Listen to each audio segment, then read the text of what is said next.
अस्सलामुअलैकुम वरहमतुल्लाहि वबरकातुहू। ਇਹ ਜਿਹੜਾ ਵਾਕਿਆ ਹੁੰਦਾ ਹੈ ਸੱਚਾ ਜੀ।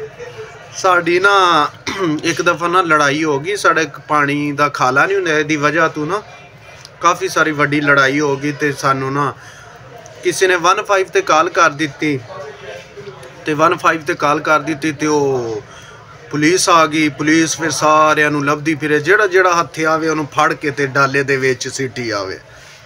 अच्छा अल्लाह खैर करे, काफ़ी सारे बंदे फड़े गए ते अल्लाह जन्नत नसीब करे मेरे चाचा जी नू, वो भी फड़े गए। अच्छा जी, वो भी फड़े गए तो पुलिस वाले आए तो डाले ते ना बंदे नू ना चुक के ना लै गए सारे बंदियां नू। जिस टाइम वो लै गए ना उस तरह फिर वो कुछ जमानत हुई, छुट के आ गए वापस। वाह कोई 1 महीने बाद फिर साड़ी लड़ाई हो जाती है खाले तो फिर पुलिस आ जाती है तो पुलिस बंदे भज भज फड़ती पई है तो असी सारे नसदे फिरने ते चाचा जी नसन के बजाय ने ना भज के ना डाले च बह जाते हैं। वो असी आख्या चाची ये कमाल करन डे हो, असी नसो पुलिस पकड़न डई है तो आखे वो जाके बैठ गए, तुसी क्यों बैठ गए? आखे मैं पिछली दफा भी ना खलो के गया सा